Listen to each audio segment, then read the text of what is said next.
Sir నమస్కారం sir. నమస్తే. Sir నేను అల్లు అర్జున్ గారి ఇంటి పైన ఓయూజేసీ నాయకులు ముట్టడించేసి నిరసనలు తెలియజేసి దాడి చేయడం మనం చూసాం. పూలకుండలు అవన్నీ పలగొట్టేసి టమాటాలు ఇవన్నీ కూడా విసిరేశారు.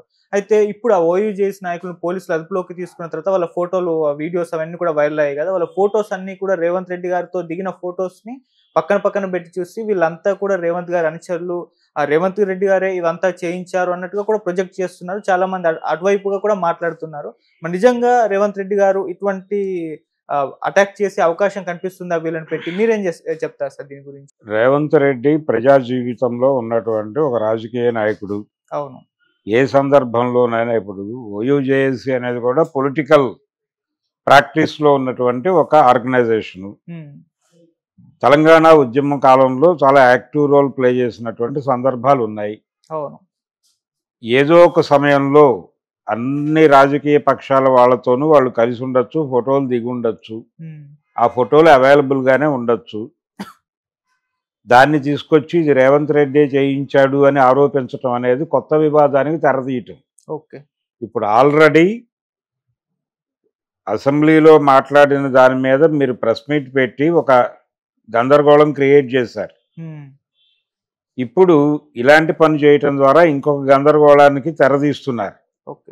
ఇప్పటికైనా ఈ యాక్టివిటీ మానేసి వాళ్ళు రేవంత్ రెడ్డిని కలిసి ఉండొచ్చు, రేవంత్ రెడ్డితో 100 సార్లు మాట్లాడి ఉండొచ్చు. అది తెలంగాణ మూవ్మెంట్ జరుగుతున్న టైంలోనో ఆ తర్వాత ఎప్పుడోనో, లేకపోతే బీఆర్ఎస్ మీద వ్యతిరేకతతోనో కాంగ్రెస్ పార్టీ నాయకుడిని కలవటం తప్పే ఉంది. జేఏసీ వాళ్ళు ఒకే ఏరియాలో ఉన్నారు కదా, ఇద్దరు రాజకీయ రంగంలోనే ఉన్నారు, వాళ్ళు ఒకరినొకరు కలుస్తారు. అది పెద్ద విశేషంలాగాను. ఇప్పుడు ఏదో సందర్భంలో చంద్రబాబు నాయుడు గారు ఒక ప్రాంతానికి వెళతాడు, లేకపోతే పవన్ కళ్యాణ్ వెళ్తాడు, ఏదో ఒక ప్రాంతానికి పర్యటనకు వెళ్తాడు. ఆ సందర్భంగా అక్కడ ఉన్న వాళ్ళు ఎవరో ఫోటోలు దిగుతారు, ఒక కెమెరా వాడితో పురమాయించుకుని వెళ్ళి నిలబడతారు, ఫోటోలు దిగుతారు. ఆ ఫోటోలో ఉన్నటువంటి వాళ్ళలో ఎవరో ఒకడు ఆ తర్వాత ఒక సెన్సేషనల్ క్రైమ్ చేస్తే ఆ క్రైమ్ చేసిన వాళ్ళకి ఈ సెలబ్రిటీకి మధ్యలో బంధుత్వం ఉంది, వీళ్ళే వాళ్ళని చేయించాడంటే ఎలా ఉంటుంది? అలాంటిదే ఇది కూడా. ఇప్పుడు ఆ మధ్య నేను ఏదో పని మీద విజయవాడ సెక్రటేరియట్కి వెళ్ళాను, అక్కడ హోమ్ మినిస్టర్ గారిని కలిసాం. అక్కడ ఒక వ్యవస్థ ఉంది, మనకు తెలియదు. ఫోటోలు తీసేస్తున్నారు, ఫోటోలు తీసేవాడు. నేను ప్రెస్ వాళ్ళేమో అనుకున్నాను. ప్రెస్ మాత్రమే కాదు, వాళ్ళ పిఆర్ఓలు కూడా ఉంటారు కొంతమంది. ఫోటో అంటే ఎవరు వచ్చారు అనేది వాళ్ళ రికార్డు కోసం ఫోటోలు తీసుకుంటారు. ఆ ఫోటోల్లో నా వెనకాల చాలామంది నిలబడి ఉన్నారు. అందులో ఎవరైనా ఒక క్రైమ్ చేసుంటే ఈ క్రైమ్ గురించే వాళ్ళందరూ మాట్లాడుకుంటున్నారు అక్కడ కూర్చుని అని ఆ ఫోటో మీద ఒక వ్యాఖ్యానం చేస్తే మేమందరం కూడా ఇన్వాల్వ్ అవుతాం కదా దానిలో. అందులో ఎక్కడో ఒక మూల నిలబడ్డ అతన్ని ఒక రౌండ్ చేసి, ఇదిగో ఇతను ఇక్కడ ఉన్నాడు, వీళ్ళందరూ కలిసే ప్లాన్ చేశారని ఒక స్టోరీ వేయొచ్చుగా. వేయటానికి స్కోప్ ఉంది కదా. అవును. అంతే, అదే చేస్తున్నారు వీళ్ళు. ఇది చేయటం ద్వారా రేవంత్ రెడ్డి దాడికి ప్రేరేపించాడు, రేవంత్ రెడ్డి దాడి చేయించాడని మాట్లాడితే మరికొంత పరిస్థితిని జటిలం చేసుకోవటమేగా. మీరు సానుకూలపరుచుకున్నది ఎక్కడ? రాంగ్ ఇన్ఫర్మేషన్ ఇస్తున్నారు పోలీసులు సీఎంకి అని మీరు మాట్లాడారు ప్రెస్ మీట్ పెట్టి. వాళ్ళు రాంగ్ ఏం కాదు, ఇదిగో ఇది ఫ్యాక్ట్స్ అని వీడియో సహిత ప్రెస్ మీట్ పెట్టి ప్రపంచం ముందు నుంచోబెట్టారు. అవును. నేను థియేటర్ దగ్గరికి సైలెంట్గా వెళ్ళాను అని చెప్పింది ఏమిటి? థియేటర్ దగ్గరికి నేను సైలెంట్గా వెళ్ళాను, జనం బాగున్నారు, మీరు ఒకసారి ఆ తలుపు తీసి చేయిస్తే తప్పుకుంటారు, మీరు లోపలికి వెళ్ళిపోవచ్చు అని చెప్పారు పోలీసులు. అందుకని ఆ టాప్ పైన చెయ్యి పైన అని చెప్పాడు ఆయన. అదే కదా చెప్పింది వారు. అవును. కానీ నిన్న వీడియోలో మనం ఎక్కడి నుంచి చూసాం? సప్తగిరి థియేటర్ ఎదురుకొండ నుంచి ప్రొసెషన్ నడిచినట్టుగా చూసాం, రోడ్ షో అది. అదే కదా మాట్లాడింది రేవంత్ రెడ్డి. దాన్ని మీరు ఖండించడం కోసం హడావిడిగా ప్రెస్ మీట్ పెట్టి ఎందుకు టెన్షన్ పడ్డారు? మళ్ళీ ఇప్పుడు కొత్త వివాదం ఎందుకు రేపుతున్నారు? ఆపేయాలి కదా, ఇంకా వివాదాలు ఆపి వెళ్ళి సీఎంతో మాట్లాడుకుని పరిస్థితిని సానుకూలపరుచుకుంటే అయిపోతుంది కదా. ఎందుకు రెచ్చగొడుతున్నారు? మీరెందుకు సిచ్యువేషన్ని జటిలం చేసుకుంటున్నారు? అది మానుకోవాలి ముందు. నిన్న ఆయన సంయమనం పాటించాలి అందరూ అని చెప్పాడు అరవింద్ గారు. సంయమనం పాటించడం కాదు ఇక్కడ, కొంచెం కాన్షియస్గా ఉండి ఇప్పటి వరకు ఈ ఇన్సిడెంట్ ఇంత ప్రొలాంగ్ అయ్యి ఇప్పటికీ నడుస్తుందంటే వాళ్ళే కారణం. ఎవరు ఆపుతారండి? వెళ్ళి నేను కోమటిరెడ్డి వెంకటరెడ్డి అన్న మాట కరెక్ట్. అది ఎందుకు ఆపుతారు? మీరు ఇమ్మీడియట్గా హాస్పిటల్కి రష్ అయ్యేవాళ్ళు కదా.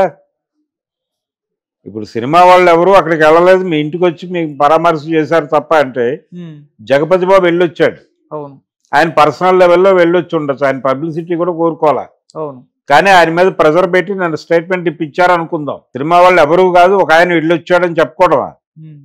మీ ఇంటికి వచ్చిన వాళ్ళందరూ అక్కడికి వెళ్ళారా లేదా అని అడిగితే ఏం చెప్తారు సమాధానం? చిరంజీవి గారు వెళ్ళలేదు కదా అక్కడికి పరామర్శకి, కనీసం ఓపెన్ గా ఒక మాట కూడా అనలేదు కదా ఆయన. రైట్ ఆర్ రాంగ్, సపోర్ట్ గాను అగైనెస్ట్ గాను ఒక స్టేట్మెంట్ ఇవ్వాలి కదా. ఎందుకంత సైలెంట్ గా ఉన్నాడు? అది ఇండస్ట్రీ పెద్ద ఆయన, ఇండస్ట్రీ సేవకుడిని అని చెప్తాడు ఆయన. కానీ ఆయన సేవకుడని చెప్పుకుంటాడు కానీ హంబుల్గా నిజానికి పెద్ద అని ప్రపంచం అంతా అంటోంది. ఇంత జరుగుతుంటే ఇండస్ట్రీలో ఒక పాపులర్ హీరో, క్రౌడ్ పుల్లర్, ఒక రికార్డులు బద్దలు కొట్టిన సినిమా హీరో, ప్రస్తుతం జాతీయ మార్కెట్లో బాహుబలి రికార్డులను చెదరగొట్టేసిన సినిమా హీరో అతను. మరి అలాంటి వాడిని సపోర్ట్ చేస్తూ మాట్లాడాలి కదా ఎవరో ఒకళ్ళు. ఎందుకు రావడం లేదు డైలాగులు? ఎవరి నుంచి ఏ స్టేట్మెంట్ ఎందుకు రావడం లేదు? రకరకాల వేరియస్ ఏరియాల నుంచి వస్తున్నాయి, కోర్ గ్రూప్ నుంచి అక్కడ కనిపించట్లా. మరి ఏం జరుగుతోంది అంటే మీరు మాట్లాడుతున్న మాటల్లో గందరగోళం ఉంది. మీరు పర్సనల్గా తీసుకుంటున్నారు. వాళ్ళు వెళ్ళుండొచ్చు హాస్పిటల్కి, ఎవడు ఏమనేవాడు కాదు. నేరుగా వెళ్ళి సినిమాటోగ్రఫీ మినిస్టర్ దగ్గర కూర్చుని పరిస్థితి వివరించి, సార్ జరిగింది ఇది, ఇందులో మా తప్పు కూడా ఉంటే ఉండుండొచ్చు, అందుకు సారీ చెప్తున్నాం, మా బాధ్యత మేము తీసుకుంటాం, ఆ కుటుంబానికి ఆసరాగా నిలబడతాం, ప్రభుత్వం చేసే సహాయ కార్యక్రమాలకు తోడు మాది చంద్రుకో నూలుపోగులాగా ఈ పద్ధతిలో మాట్లాడుకుంటే సమస్య ఎప్పుడో సెటిల్ అయి ఉండేది కదా.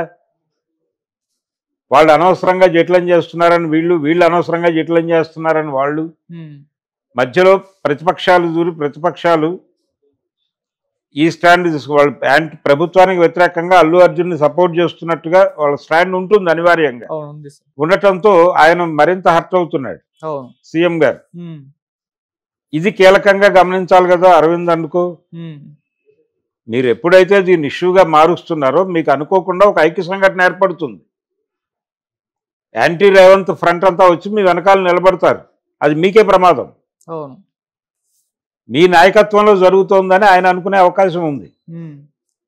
అప్పుడు మీరు టార్గెట్ అవుతారు. కనీసం ఇది ఉండాలి కదా, ఈ సెన్స్. అది లేకుండా ఎలా బిహేవ్ చేస్తున్నారు వీళ్ళు ఇంతకాలం. ఆయన పైగా ప్రజారాజ్యం పార్టీకి సలహాదారు ఆ రోజుల్లో అరవింద్ గారు. అనేక సమస్యలను ఆయన అలా పరిష్కరించాడని ఆయనకు ఒక పాపులారిటీ. ఎక్కడ పోయింది ఆ తెలివితేటలు? మరి ఇన్సిడెంట్ జరిగిన మరుక్షణం ఎందుకు హైడ్ అవ్వాలనుకున్నారు? ఇంకొక మాట బయట సర్క్యులేట్ అవుతోంది, అది ఆయన అన్నట్టుగా ఎక్కడా వీడియో ఫుటేజ్ లేదు, కానీ మనకేమి సంబంధం అనే మాట అక్కడే అన్నాడు ఆయన అని అంటున్నారు. కానీ దానికి సంబంధించిన వీడియో ఫుటేజ్ లేదు. దాని గురించి వాకప్ చేస్తున్నారు. అది దొరకదు అనుకుంటున్నాను బహుశా. అంటే ఎవరైనా విని ఇన్ఫర్మేషన్ ఇచ్చుంటారో, అది ఏ కాంటెక్స్ట్లో అన్నాడో కూడా తెలియదు. వీడియో దొరికితే తెలుస్తుంది. దీన్ని ఎలా టర్న్ చేస్తున్నారంటే, బయట అల్లు అర్జున్ మీద ఇటు నుంచి దాడి జరగట్లేదని నేను అంటలా. కొంతమంది ఆయనకు వ్యతిరేకంగా మాట్లాడుతున్న వాళ్ళు కొంచెం ఓవర్ హ్యాండెడ్గా కూడా మాట్లాడుతున్నారు. తొందరపాటు ప్రకటనలు కూడా చేస్తున్నారు, కాదని అంటలేదు. కాబట్టి ఆయన కొంత సంయమనంతో ఉండాలి కదా. ఇమ్మీడియట్గా ఏం చేయాలో అది చేయాలి. ఎందుకు మీరు ఇంటికి పరిమితం అయ్యారు? బన్నీవాసుని పంపించే బదులు మీరు వెళ్ళుండొచ్చు కదా. అయితే బన్నీవాసు చెప్పాడట, మీరు వస్తే ఇంకా రష్ అవుతుంది, ఇక్కడ ఇబ్బంది అవుతుంది, మళ్ళీ అలాంటి ఇన్సిడెంట్ రిపీట్ అవ్వచ్చు ఇక్కడ. మీరు సైలెంట్గా వెళ్ళండి, ప్రపంచానికి చెప్పకుండా. మీరు అల్లు అర్జున్ అనేది రివీల్ చేయకుండా మొత్తం గెటప్ మార్చేసుకుని వెళ్ళి లోపలికి వెళ్ళి సైలెంట్గా పలకరించేసి మాట్లాడి వీడియో తీసుకుని మీరు ఇంటికి వెళ్ళిన తర్వాత ఆ వీడియోని ప్రపంచం ముందు రిలీజ్ చేస్తుంటే ఎంత గ్రాండ్గా ఉండేది. ఎవరి ఫోన్లో వాళ్ళే చూసి ఆనందించేవాళ్ళు కదా ఇష్యూని. అది చేయకుండా మీరు ఆ ప్లానింగ్ చేయకుండా ఎంతసేపు ఇది అధికార ప్రతిపక్షాల్లా తయారైంది. వారు ఒక మాట అంటే వీరు ఒక మాట అంటంగా తయారైంది పరిస్థితి. ఇప్పుడు అల్లు అర్జున్ ఏమన్నా రాజకీయాల్లోకి రాబోతున్నాడా ఏమిటి గోళ అని మాట్లాడుతున్న వాళ్ళు కూడా తయారయ్యారు. అంటే ఏమిటి పరిస్థితి? ఒకవేళ పెడితే పాన్ ఇండియా స్టార్ కాబట్టి ప్రైమ్ మినిస్టర్గా పోటీ చేయాలి ఆయన. ఆయన ముఖ్యమంత్రి స్థాయి దాటిపోయి చాలా కాలం అయింది. పుష్ప 1తోనే దాటేశాడు ఆయన సీఎం రేంజ్. ప్రస్తుతం అల్లు అర్జున్ది ప్రధాని స్థాయి ప్రస్తుతానికి. రేపు పొద్దున ఆయన అమెరికా ప్రెసిడెంట్ అయినా ఆశ్చర్యం లేదు. గ్లోబల్ మార్కెట్ కొల్లగొడుతున్నాం అంటున్నారు కాబట్టి ఏదైనా జరగచ్చు, కాదని అంటల్లా. కానీ నిన్న జరిగిన ఇన్సిడెంట్ రేవతి మరణము అనే దాని మీద స్పందించాల్సిన పద్ధతిలో మీరు స్పందించలేదు, వ్యవహారం చేయవలసిన పద్ధతిలో వ్యవహారం చేయటం లేదు. ఈ లోపాలకి తగిన మూల్యం చెల్లించుకుంటున్నారు వాళ్ళు. వాళ్ళ ఆర్గ్యుమెంటే కరెక్ట్ కావచ్చు. రేపు పొద్దున వాళ్ళ దగ్గర ఉన్నటువంటి డబ్బులకో మరో దానికో ఎవరో ఆశపడి ఏదైనా వాళ్ళకి ఫేవర్గా ఈ కేసుల్లో వాళ్ళకి అనుకూలమైనవి రావచ్చు. కానీ యాజ్ ఇట్ ఈస్గా ఈ రోజు ఉన్న కండిషన్స్ ప్రకారం అయితే ఇప్పుడు ఉన్నటువంటి పరిస్థితుల్లో చూస్తే మాత్రం కొంత ఇబ్బందికరమైన పరిస్థితి అది.